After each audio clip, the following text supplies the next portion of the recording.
I'll talk about a little bit that you included in the meeting invite. So this is Alexandra Navarez, and she works for the trustees of reservations. I'm sure you've all heard of them.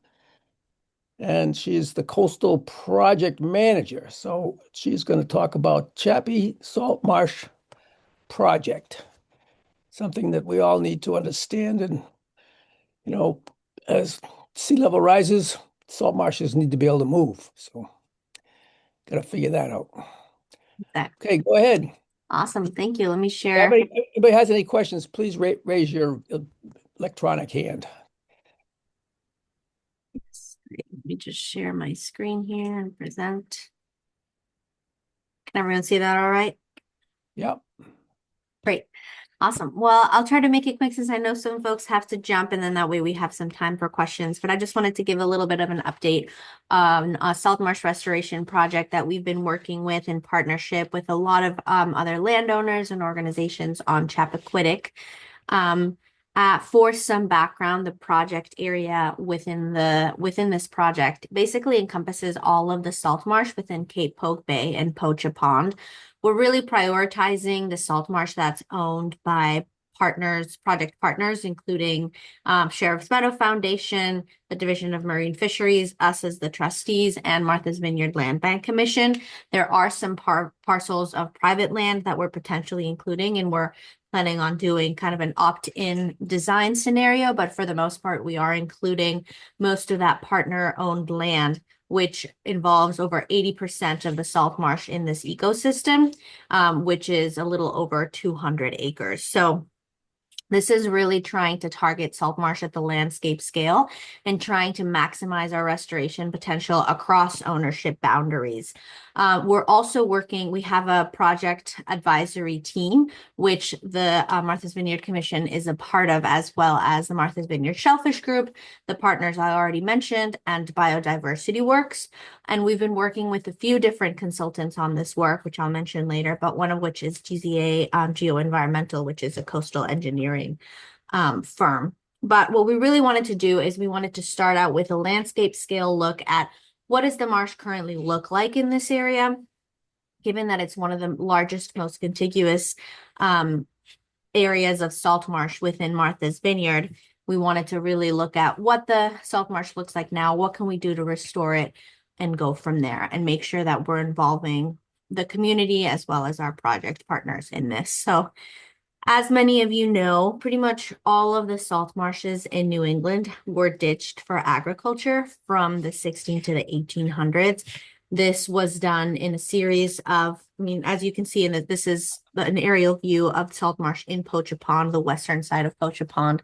This is what we like to call the waffle and syrup pattern. You can see the straight ditches. Obviously, nature doesn't create straight lines. And so these were created for both agriculture, and then more recent ditching was created for mosquito control. We believe most of these are for agriculture in the 16 through 1800s. And basically what that has resulted in is once those ditches were no longer being maintained, decline of the marsh and kind of the marsh trying to restore itself on its own created some water logging, which we see vegetation die off in between the ditches. And so you get that pattern of water logging and subsidence around the ditches, which is what we refer to as the waffle and syrup. This is just an image of that ditching in action, basically. It was really successful. If you're not aware, the ditching and the embankments were created by farmers for the purpose of harvesting salt marsh hay or upland hay. Sometimes they were able to lower the water table so significantly that they were able to harvest upland hay in some areas of salt marsh. This is what they used for feeding horses, feeding livestock. But then obviously once the invention of the combustion engine came around, that wasn't as needed anymore, and very little salt marsh is harvested commercially anymore in New England. And so these ditches and embankments fell into disrepair. And so we see the decline that we're seeing now. As nature does, nature heals itself. And if it had a lot of time to naturally heal itself and return its hydrologic systems to a more naturalized system, it would. However, because we're also seeing sea level rise going up at an incremental rate that we haven't seen before in the past, basically what we're seeing is that the marshes are not going to have enough time to keep pace with the sea level rise and to be able to accrete enough elevation or accrete enough sediment to be able to remain not submerged by tidal water. They really live in this optimal range between not too wet and not too dry. And what models are showing currently is that by 2070 to 2100, a lot of the marsh that we have in New England is going to first transition from high marsh to low marsh habitat, then to tidal flats, and then to open water. So not only would we be losing a lot of habitat for wildlife, but also a lot of the ecosystem services that marshes provide, which includes water quality services. They're great at filtering water quality. They're great at providing nursery habitat for a lot of commercially important species. They're also great at storing carbon. They're great at coastal storm protection because they act as huge sponges. And so we're trying to avoid this loss of salt marsh and this transition of valuable high marsh habitat to tidal flats and open water to be able to maintain that habitat and all those ecosystem services that come with it. So what is the trustees doing about it? And what are we doing leading this restoration project, even though a lot of the land isn't ours down on Chappie? We have been doing salt marsh restoration in the North Shore for the last almost 10 years. We started out with a pilot project up in Newbury in our Old Town Hill Reservation, which you can see in blue here. And that was almost 10 years ago. We've now finished, when we started with planning, we've now finished implementation of that project. And that involves one of the techniques that I'll detail today. And after that successful pilot, we scaled up to another pilot project of a little over 270 acres throughout Newbury, Essex, and Ipswich. And we're now scaling up to a third phase, which spans over 1,000 acres. And we've already gotten all of that permitted, and we're hoping to start implementation for that this spring. Basically, we're gearing up to go and are just waiting for there to no longer be ice and snow on the marsh as of now. So basically what we're doing with this project on Chappie is we're bringing our expertise of that work in the North Shore, utilizing the same techniques, and we're bringing it at the same landscape scale, obviously on the island scale, down to Chappaquiddick. Our goals with our restoration and the 3 techniques that I'll outline after this are to basically restore marsh-sustaining hydrology to a ditched marsh. So basically, marshes have been ditched, which is impacting the way that water flows into and out of the marsh. And as tidal water flows into and out of the marsh, it impacts the way sediment flows into and out of the marsh. With basically the hydrology being fractured with having so many ditches evenly spaced throughout the marsh, it slows down the way that the tidal range is able to enter the marsh, and therefore messes up with the way that sediment can transport into the marsh platform. So sediment is not traveling as far into the marsh and as efficiently. So what we're trying to recreate is what we refer to as single channel hydrology, the way that you would see in a natural unditched system, where you have one main channel, secondary, tertiary, and so on channels that really optimize the velocity of that tidal flow in a primary channel and allow sediment and salinity to travel as far into the marsh platform as possible. So that's really what's going to enable sediment to be deposited on the surface of the marsh as successfully and as efficiently as possible. And that's what we're basically hoping to recreate within the ditching network that is there now. So we're not trying to do a lot of impact to the marsh, but we're trying to use the ditching network that's there now to recreate that single channel hydrology and reestablish the habitat that we're looking for, which is the high marsh habitat. That also happens to be really important habitat for certain species like the salt marsh sparrow, which is a species of concern within Massachusetts. And the goal for all of this is basically to give the marsh some help to allow it to keep pace with sea level rise. As currently models are predicting that it is not able to in its current condition. So what have we done so far? We've been working with our project advisory team and with our consultants, and we started out with a site assessment, looking at what data is already there. We collected some data as well, tidal data, vegetation, elevation data. And with all of that data existing and collected with our consultants, we developed some hydraulic models, various different types of hydraulic and hydrologic models, basically to look at the extent of flooding when current sea level rise conditions, as well as in future sea level rise conditions, and how that's going to impact the ecosystem as a whole within Cape Pogue Bay and Pocha Pond, and specifically how it's going to impact the salt marsh within this ecosystem. We then worked with our consultants to develop some restoration alternatives in the selected sites in the selected project area, which is most of the salt marsh within this area. And we crafted a feasibility report, which is now available to view for anyone interested. We also just wrapped up preliminary design with the restoration alternatives that we selected.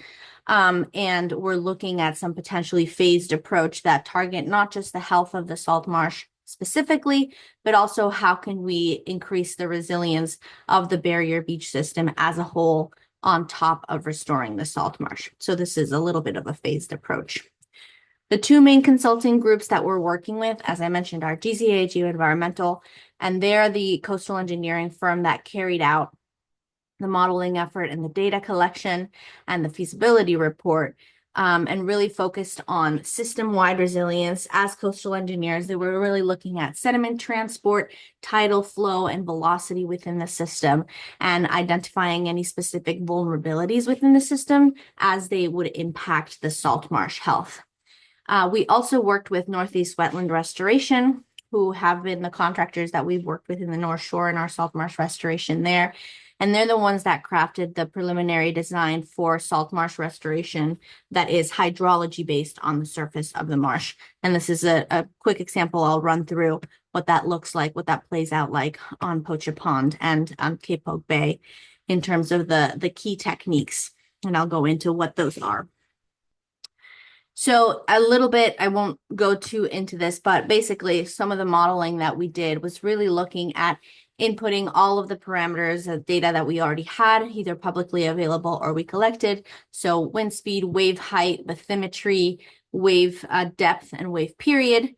And basically modeling that in current sea level rise conditions, as well as in future sea level rise conditions going out to 2070 and 2100. We're using the high scenario, so it's a fairly conservative approach. And basically looking at new wave height and new wave periods to look at extents of flooding as predicted in current conditions and in future sea level rise conditions. We also looked at output parameters that looked at depth of flooding. So not only did we look at extent of flooding into the upland and into the salt marsh, but also depth of flooding, as well as tidal velocity. So how is velocity in certain areas within this ecosystem impacting the salt marsh, specifically when it comes to erosion, where there's certain areas that are experiencing significantly more erosion than others within the salt marsh. What that played out to be is we looked at specifically tidal restrictions within the system, identifying when those will be impacting the marsh specifically. We looked at potential vulnerabilities to breaching to the open ocean within the barrier beach and some increased vulnerability to erosion of the salt marsh, areas of marsh that have been lost in recent decades, and some potential marsh migration pathways. And again, as I mentioned, we modeled this out to 2100 based on sea level rise predictions. What we determined is, and what the feasibility report showed, is some of our long-term challenges are really focused on the fact that there is currently a tidal constriction at the dike bridge, which is not impacting salt marsh currently, but up to the models predicted that by 2070, it will significantly restrict the amount of flow, tidal flow, salinity, and sediment that is flowing into the marshes upstream of the bridge and Pocha Pond. And so we also identified a potential risk of breaching at the southern end of Pocha Pond, where you see kind of closer to Waisque Point. There's, however, no direct threat to the salt marsh in the Pocha Pond area. What the model showed is that a potential breach in this area would likely close up really quickly because of sediment transport in that area, and would not have any direct impact to the salt marsh because it's far enough away from the significant salt marsh area in the pond. We also looked at marsh migration pathways. Thankfully, this is not a very heavily developed area, and most of the upland migration pathways are already protected in some form, either through ownership in fee by an organization like Sheriff's Meadow, Land Bank, or the trustees, or through conservation restrictions. When it comes to things like the bridge itself, we have some of the data now based on the feasibility report as to when, with 2070 being a key turning point where we're expecting to see more flooding around the bridge, and potentially when it would be beneficial to adjust the design of the bridge to allow for increased tidal flow for the benefit of the health of the salt marshes upstream and to reduce erosion and scouring around the bridge itself. So we do have that data. This is not something that we're looking to address as the first phase. We want to try to restore the salt marsh ahead of time, but I know that the town and the trustees are obviously working on some longer term conversations around the bridge. And we're keeping this in mind, obviously, with now that we have the hydraulic modeling around that. Some of the key threats to the salt marsh that came out of the feasibility report were obviously marsh subsidence. As we saw in that first aerial picture, we have a lot of areas of marsh vegetation die off because of these failing ditches and embankments. And so we're really looking to address that to try to have native vegetation grow back in as much as possible. Vegetation is really what allows sediment to be captured on the surface of the marsh and enables that accretion and elevation gain. And we also have some areas of edge erosion, whether that be historic or due to active high velocity areas within Pocha Pond and Cape Poke Bay. So we wanted to look at those a little bit more closely. As I mentioned, this report is available now, and I'm happy to share it from our consultants if anybody is interested. What it details is the data collection and the modeling efforts, and also details a recommended phased approach to restoration, where phase one really focuses on restoring the hydrology of the existing marsh in order to maintain as much marsh as possible. That's really what our goal is here, for habitat and ecological health purposes, but also, as I mentioned, to maintain those ecosystem services. And then as a second phase, looking at marsh edge protection. So we don't have any set designs or alternatives for that yet, but it was identified as a challenge within the salt marsh. And so that's a potentially second phase that we'd be looking at after looking at restoring the marsh hydrology. So starting with this phase one is the surface hydrology restoration. This is what we already have a preliminary design for and are looking to move into the next phase.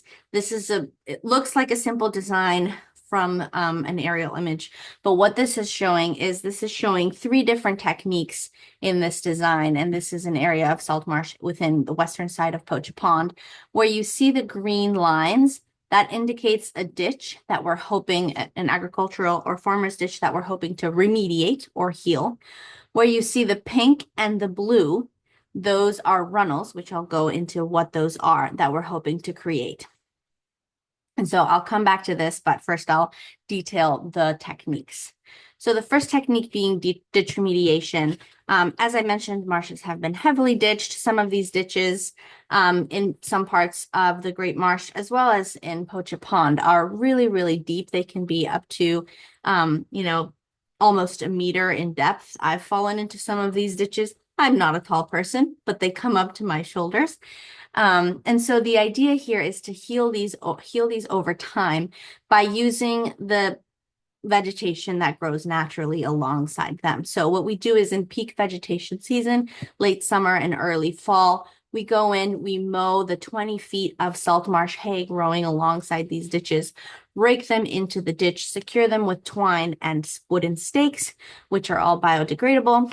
And then with every incoming tide, this is accelerating the rate at which sediment gets deposited into the bottom of the ditches and accelerates the way that peat builds up from the bottom of the ditch into the rest of the surface of the marsh. So what this does is this reverses what farmers were hoping to achieve, which was lowering the water table to get higher elevation vegetation to grow on the surface of the marsh. So over time, over a period of 3 to 5 years, we're building up the ditch bottom elevation with a goal of getting within 20 centimeters of the marsh surface. And so that brings back up the water table, increases the amount of vegetation that's growing within the ditches, and also allows for more optimal sediment transport evenly throughout the surface of the marsh. So basically, we're seeing tidal flow travel faster and further in as sheet flow on the surface of the marsh, as instead of traveling only within these really deep ditches. So that's the idea there. And we've seen that be really, really successful in the North Shore, where we see treatment happening the first 3 years, and then the following fourth and sometimes fifth year, we're doing spot treatment. But this is not something that we want to do all in 1 year, because that would trigger waterlogging in some of the surrounding areas. So it is kind of a low and slow situation where we want to work with nature and not try to trigger too much change in the first year. The second technique that we do, the second and third technique that we do alongside ditch remediation is the runneling.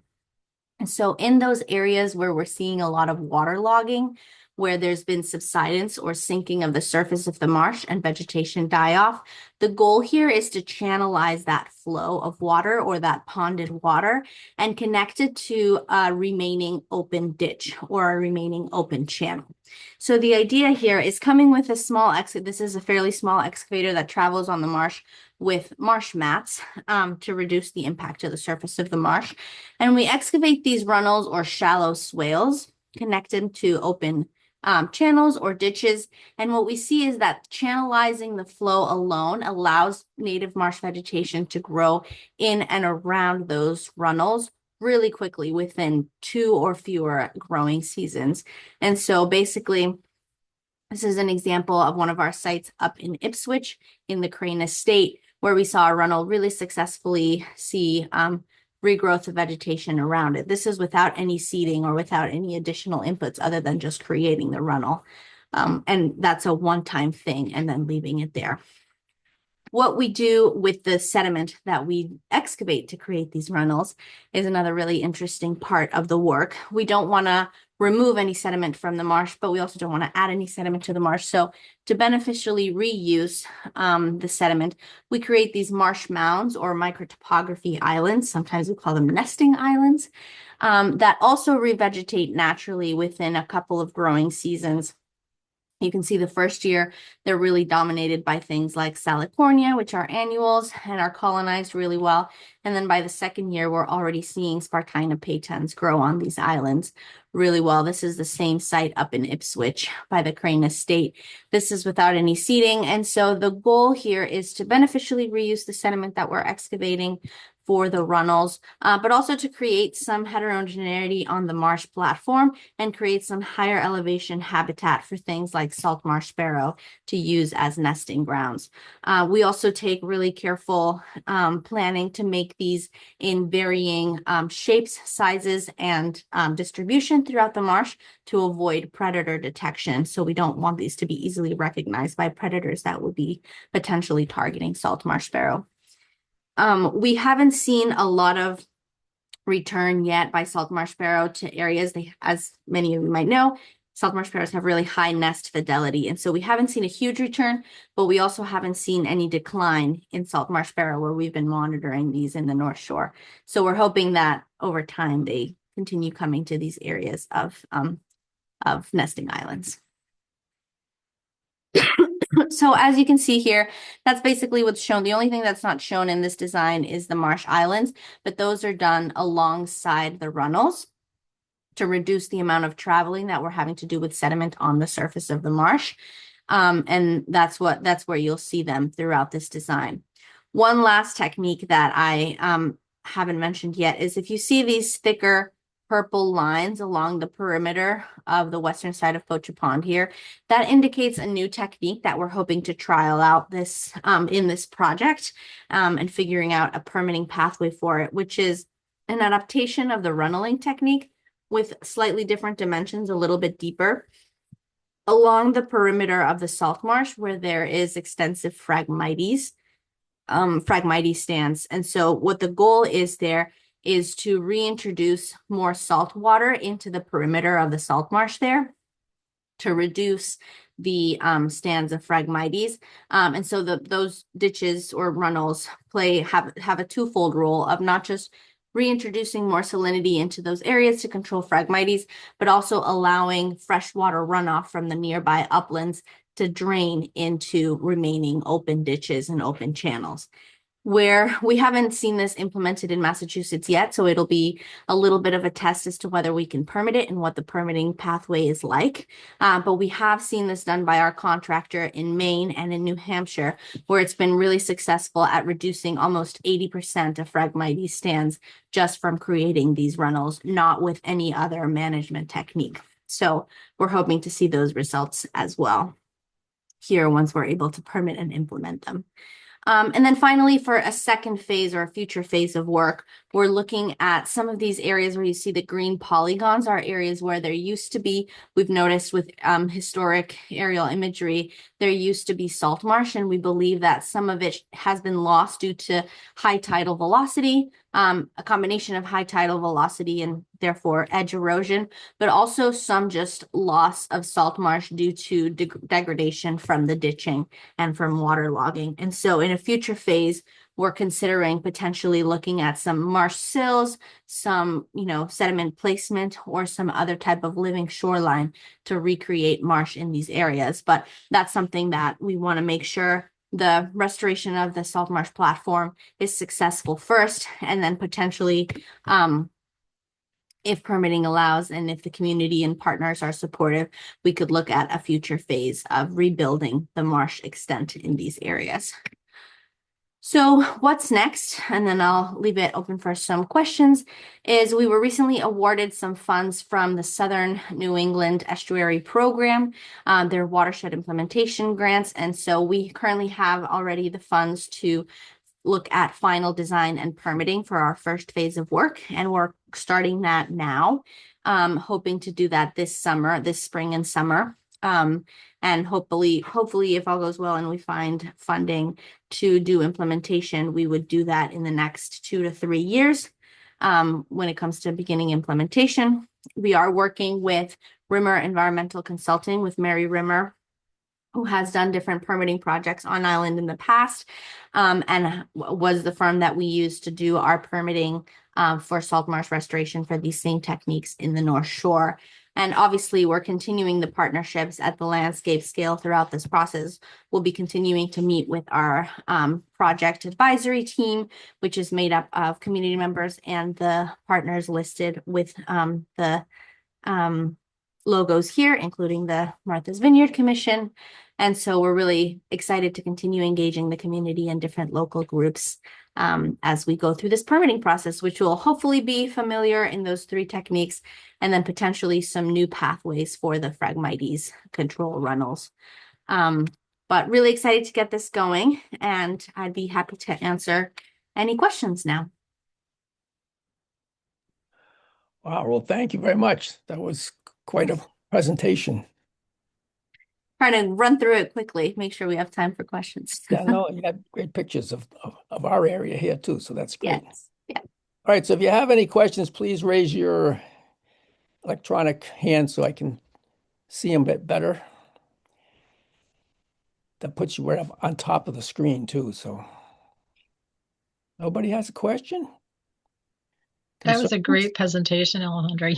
You covered a lot of information in a really small time. I know, I tried to go quickly. Sorry about that. But I'm happy to share these slides if people want to digest them a little bit slower. Okay. Have you had any issues with permitting? Because I can see why, some of the conservation commissions might think what the heck are you doing in there with a machine? Yes, yeah. And actually, conservation commissions haven't necessarily been our biggest issue. It's actually been at the state level. All of this, obviously, being wetlands permitting, goes to both the state and federal level, as well as at the local level. And so, the DEP and CZM have actually been some of our biggest hurdles to cross when it comes to permitting in the North Shore. However, some of you might know that DEP came out with guidance in late 2024 around specifically these techniques that we're using. And we as the trustees were a big part of that process of basically helping develop that guidance. And so we were lucky in that we were able to design our permits and basically inform our permit applications with that guidance. And a lot of what they've been concerned about is mostly to do with adaptive management and the fact that some of these techniques were innovative in the last 5 to 10 years, but now both us and many of our partners have implemented them throughout the state. And so I don't foresee it being as tricky to permit those three techniques this time around at the state level. We'll see at the local level, hopefully not so much, but I think where I foresee some new territory is really with those Phragmites runnels because they haven't been permitted in Massachusetts before. They have been permitted in other states, but not in Massachusetts yet. So we'll see. I think it must be helpful to show those photos of your projects that started back in 2022 and Yeah, short, absolutely. short period of time, you can see the results. Yeah, exactly. Yeah. So thankfully, we have a lot of pilot work already underway and completed that we can reference. And we've been collecting data really intensively for all of those for the last 5+ years. Not just internally, but we've been working with research partners at the University of New Hampshire to do that as well. So we have really detailed monitoring reports for both how the marsh is responding in terms of vegetation, groundwater levels, elevation, et cetera, but also how wildlife is responding, everything from salt marsh sparrow to mosquito abundance and other things. So it's going to be hopefully beneficial to be able to provide those reports. Great. Yeah. I've got a question. Thank you very much. I agree with the others. Quite a blitz of extraordinary information and images and impressive and innovative work. But speaking of research, I was wondering about how, with respect to how you test these various techniques, for example, the mounds in the marshes and the concern about predation. Yes. Has there been work done, or is there anything that you could do locally to determine experimentally the size of the mounds, the distance between the mounds, or some, absolute aspects of the location of the mounds with respect to their effectiveness as nesting sites for the salt marsh sparrow, as well as the vulnerability or lack thereof to predation for them, which, I mean, I realize it's asking a lot, but, No, that's a great question. Yeah, I think we haven't had the capacity to do that in-house. Again, we're as the trustees not being a research organization, unfortunately, we don't really have the capacity to do that internally. And with our partners at UNH, we've been monitoring mostly vegetation and the colonization of these islands. So we're making sure that, there's no invasive species growing in, and we have adaptive management measures if that does happen. For example, if the islands are built too tall and Phragmites grows in, we're making sure that we're adapting the islands, lowering their elevation. Again, we've been monitoring salt marsh sparrow presence and nesting sites, and we haven't seen them move too much into new areas where they weren't previously nesting. But we haven't done kind of like a controlled study to see whether dimensions, elevations, and locations of the islands benefit salt marsh sparrow nesting in any way. But I could see that being a really great partnership with someone like Biodiversity Works, for example, that has the capacity to do that. So great question. And I would love to have more answers, but we haven't had the capacity to do that internally. Yeah. Anybody else? I got a question about Phragmites. Now, Phragmites has only been here, what, 50 years, if that? And how has that affected salt marsh I mean, Yeah, I mean, at first it was considered to be the enemy, and now we're having second thoughts about that. yeah, I mean, I think for the most part, we've been lucky in that a lot of the marsh that we have restored has had fairly low density of Phragmites. Um, I think we still, I'm not a Phragmites expert, obviously, so I won't claim to be. I think within the trustees, our rationale is still we would rather prioritize native species, and full tidal flushing within our salt marshes as opposed to allowing Phragmites. But we also don't want to resort to things like fire pulling intensive, herbicide use on our properties to control Phragmites. And so that's why we really want to trial out this lower intensive, lower cost approach to see if it works in this area. A lot of the Phragmites within this project area on Chappie is within Land Bank and Sheriff's Meadow property.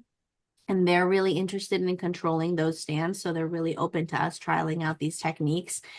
So I think that's kind of where we stand. We're seeing in the areas where we're seeing Phragmites both here and in the North Shore, we're seeing it in areas where we have tidal restrictions. So we're not seeing full tidal exchange in upstream areas of the marsh, or we're having a lot of freshwater inputs from upland areas. And so there's one particular area, I'll say in Ipswich at one of our properties at Greenwood Farm, where we have a combination of a tidal restriction that's impounding water upstream of the restriction, and there's about 40 acres of salt marsh upstream of this restriction. And then on top of that, it's compounded by the fact that there's a wastewater treatment plant outfall right into the marsh in this area. And so there's a really, really, really vigorous Phragmites stand in that area. And we see similar compounding effects for salt marsh, for Phragmites in other parts of the marsh. But this one is one where we're kind of tackling it with a few different ways. Not only are we using these same techniques to restore the marsh around it, but we're also removing the tidal restriction to encourage more full tidal flushing and reduce the residence time of that nutrient-rich fresh water on the upstream part of the marsh. So I think whatever the pros and cons of Phragmites might be, I think our argument is still we want to make sure we have more room for native vegetation as much as possible on our salt marshes. And to do that, we want to encourage full tidal flow and tidal flushing as much as possible. So that's our approach so far. But yeah, we can't do much about the wastewater treatment outfall. So we gotta try to approach that issue in different ways. Well, I hope the treatment plant's working fine. I mean, do you test the water to see how clean it is when it comes out? The town does, and it doesn't exceed any of the limits that are, approved by the state. So, but it's still fresh water. And so whatever level of nutrient Right. Load is in there, it's still a good amount of fresh water that's being deposited into the marsh on what I assume is a daily basis. So, Especially in the summer. Well, another thought I had was, are some of these marshes actually on private property? yes. And you have to approach the landowner and get permission, right? Yes. Yes, absolutely. So we haven't approached private landowners yet. We're really focusing our design on properties where we have received approval from landowners, and that's mostly nonprofits and other state agencies like Division of Marine Fisheries. What we are hoping to do in this next phase, as we go through the permitting process, is start approaching private property owners to see if they're interested and have it be kind of an opt-in situation. We have hosted a public meeting already on Chappie, and we do have a couple of interested private landowners that have expressed interest in being part of the project. But we want to start reaching out to more. We just wanted to make sure that we had the big players in on board. And then we'll start reaching out to the smaller property owners. But we do have, again, over almost 80% of the salt marsh in the area already on board. So we're hoping to hit the smaller parcels as we go. Wow. I would think that they would be supportive and, maybe offer a donation, see. Well, and so far this work has all been funded through grants, so we haven't asked our partners to contribute anything. But obviously with the increased competitiveness of both state and federal grants, we are looking more to private philanthropy to fund this type of work. But we're still pretty much managing the funding on the trustees end fully. So yeah. Following up on your comment about the fresh water from the wastewater treatment outfall in Ipswich, and you said there's not much you can do about it. I mean, it's a municipal thing, and I was wondering, do you have a model in which were you able to do something about it? What would you want done? What would that then look like, and what would the consequences be?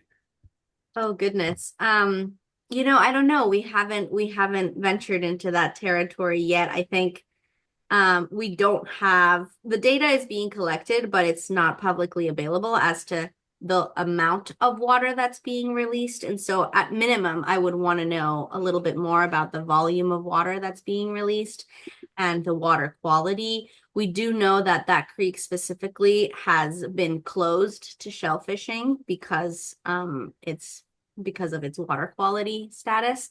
But that's all that we know in terms of what's coming out of that. And we're not sure if it's because of the wastewater treatment outfall or because of other reasons.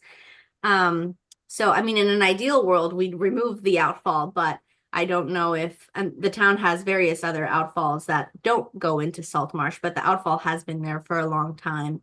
I don't know. We're not really engaged in the local policy side, or we don't have the capacity to be to that extent. So we're really only targeting it from what we can do on our end so far.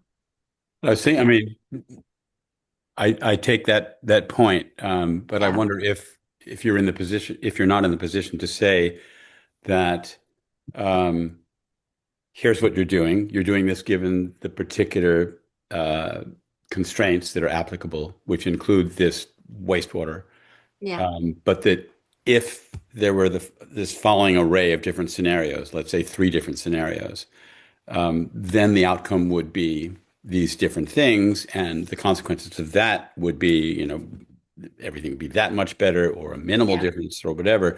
But to have the scenarios in place to share with, for example, the local Concom or whomever is relevant on this, so that over time people can be educated about the consequences of what they're doing and assess the trade-offs of maintaining the default or adjusting it to what your scenarios would show would have a different sort of outcome. It might be worthwhile. Yeah, absolutely. I think we definitely want to, I mean, because we're looking at assessing a tidal restriction in that area, we do have hydraulic and hydrologic modeling. And we recently found, we detected arsenic in the soil around that area. So we're having to do additional sediment sampling. We're not sure of the source of the arsenic. The property used to be an orchard in the 1800s. And so it could be, remaining arsenic from use for treatment. So I think I would 100% be open to following up with the local conservation commission. We have tried to reach out to the wastewater treatment plant to see if they can provide us with any data, but we haven't received any response. So I think we would initially have to do some data collection on our own as to how it's impacting the vegetation around there. Potentially, once we have monitoring reports, we just did our baseline monitoring in that area this year. So maybe after we have a year or 2 of monitoring data in that area and see how it's responding to increased tidal flushing or to restoration, maybe we'll have a good leg to stand on with the wastewater treatment plant. But for now, I think our hands are a little bit tied, and we would be mostly looking at anecdotal data. So I think we might need some more data before trying to tackle that beast. Yeah, sadly.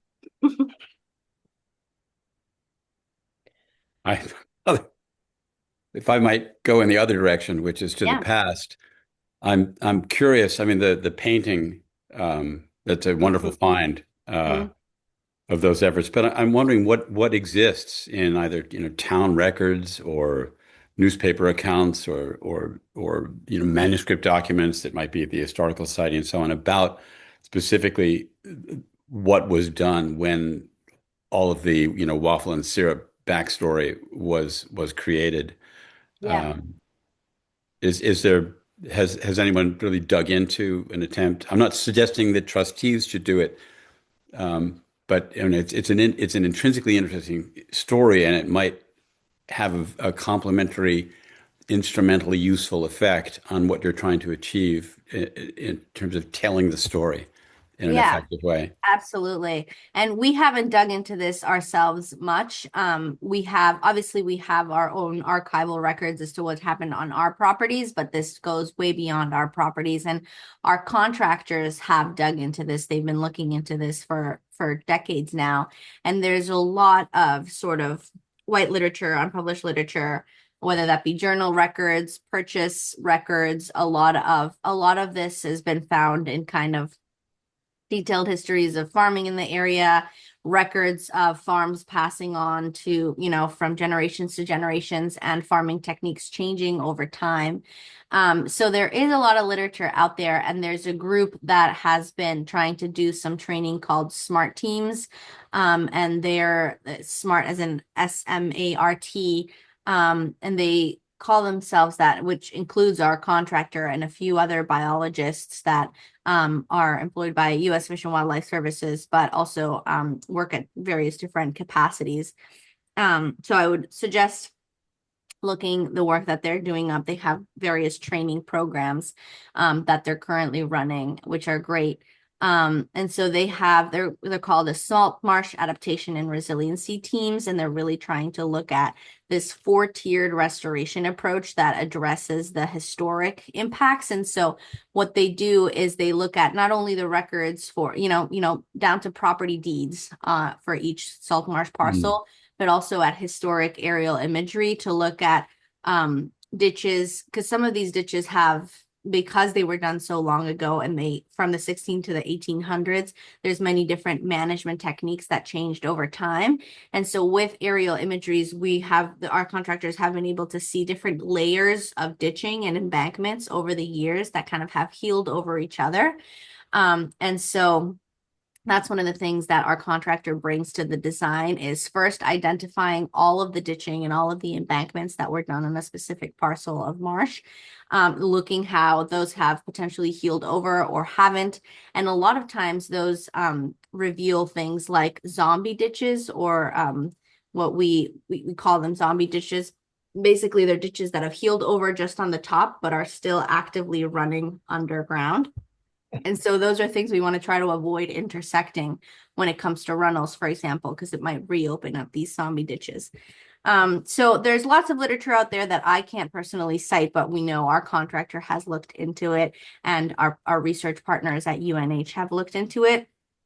I would also look into any research papers by David Burdick at UNH. He's done a lot of this research himself, and he's the one who's leading our monitoring programs and has looked at basically the history of this. So there's definitely people doing this work out there. I don't know how many recent publications we can find, but there's been a huge effort to try to summarize all of that work. It's really fascinating. For sure. Make a good documentary film. Oh, absolutely. Including what you're doing as a way, again, the point being the instrumental outcome, which is to increase the subscription to and support for what you're doing, the understanding of it, and thus having it spread elsewhere as well. Yeah. That's good stuff. Yeah. It's a good story for sure. I have a quick question. Go ahead. Great presentation. I'm just curious about the flow dynamics in Pocha Pond and kind of in your hydrological modeling. Did you see a big difference in water residence time, kind of north and south of the dike bridge?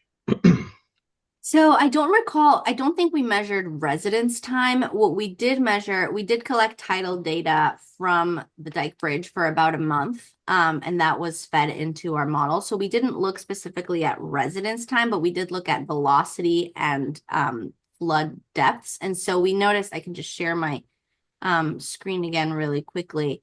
But we did notice some pinch points, obviously, when it comes to velocity. So the gut has really high velocity. Anyone who's been there will know that.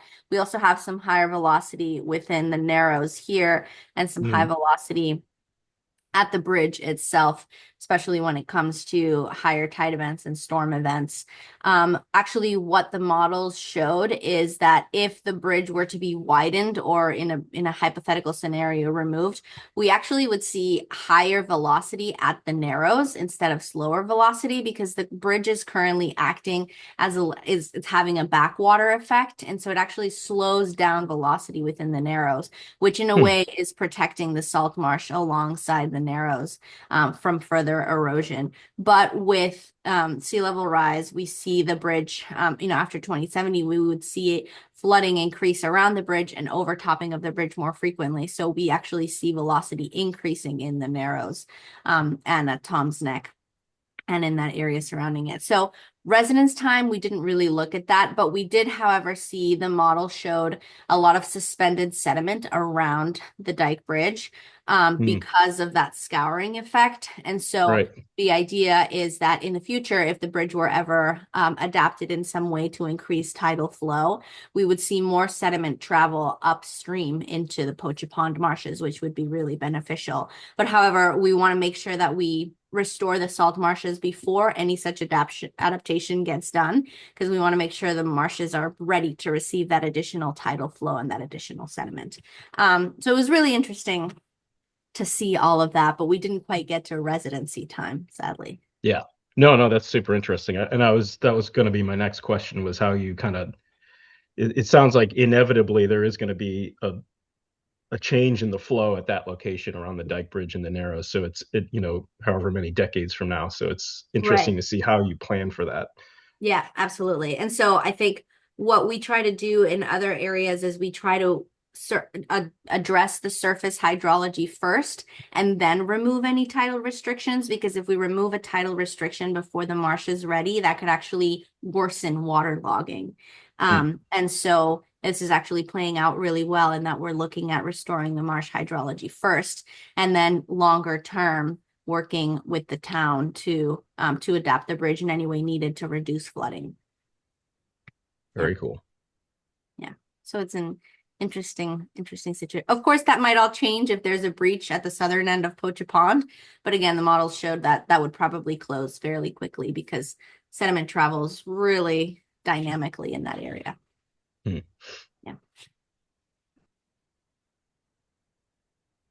Have there been any really serious storms since you started this work?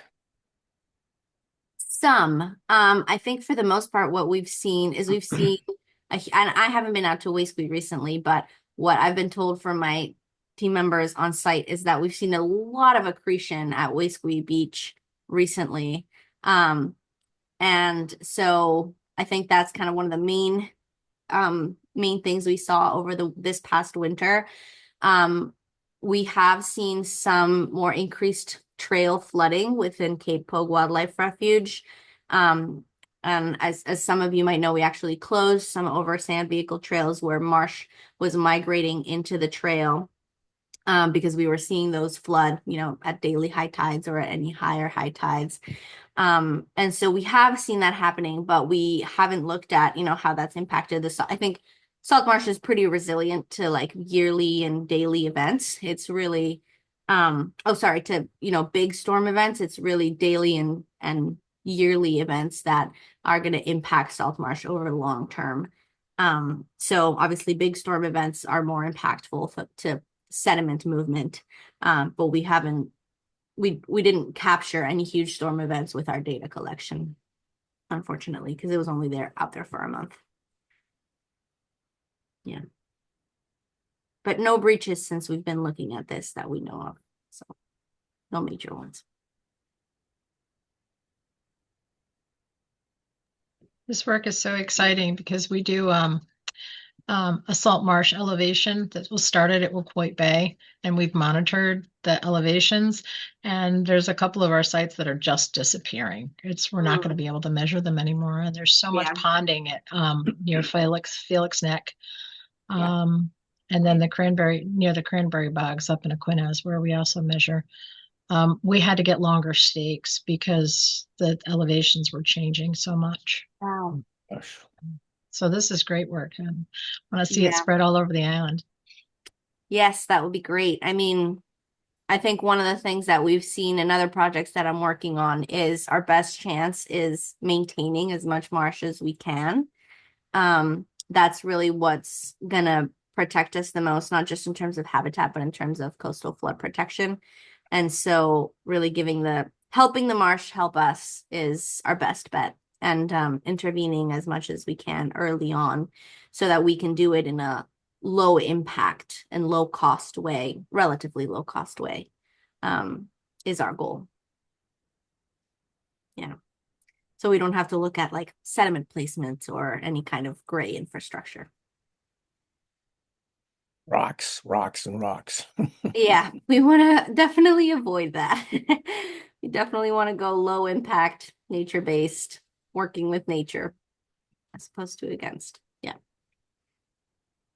That's Well, another thought I had was that marshes probably help with the PFAS situation, and also with the tiny pieces of little plastic that are overwhelming us. I would have no doubt of that. I'm sure there's plenty of research out there on it. But I haven't looked into it myself. But I have no doubt, given their water quality services.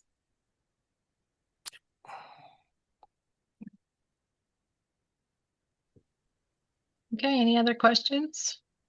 Anybody have any announcements of any kind? You know, VCS is having cleanups coming up and other things. Richard, do you know anything more about that? Nope, just go on their website. Their website's really gotten really good about, and then they send out it's more than monthly, the newsletter that tells you all the things they're involved in. So they had to cancel last week's walk, or 2 weeks ago, because there's no place to walk. So hopefully the next one's, I think, coming up next Sunday. Hopefully it'll be walkable. I think they're gonna do a beach cleanup with Tisbury Waterways Inc. on March 1st. That's what I heard at their meeting. Yeah, I saw that in their Yeah. their newsletter. Yep. Yeah.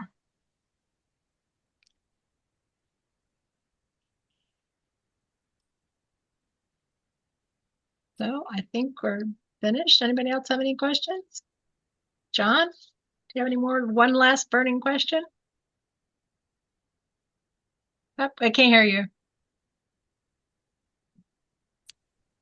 No doubt. Unfortunately, my mind is in Edgartown where I need to be now. So thank you Great. so much. This is a prodigious talk and really impressive work in so many ways.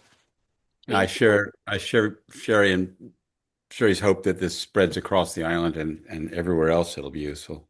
Yeah. Good stuff. Yeah, and feel free to Yeah. reach out if any questions come up. In the meantime, Sherry has my email, so feel free to Okay. reach out. Yeah, if you can send me the slide deck, I can Yeah, send that will out. do. And Alex is helping me put all of the Water Alliance meetings up on our YouTube. So as soon as they are up, I will let everybody know where you can reach the I've kind of fallen behind, and it's a struggle for me to put things up on YouTube, but Alex is a whiz, so I will have him help me and get those up and let you all know. Okay. Thank you so much. And this That was is a great also presentation. good for trustees of reservations' reputation. There's been some I hope so. controversy. There's been some controversy here about I know. beach and I all hope that stuff. So I'm trying to play nice here. this will make them look good. Good. I hope Thank you for your hard work and working with Thank them. you all. Have a good one. Great stuff. Okay. Bye, Great everybody. to see everybody. Great project. Great presentation. Thank you.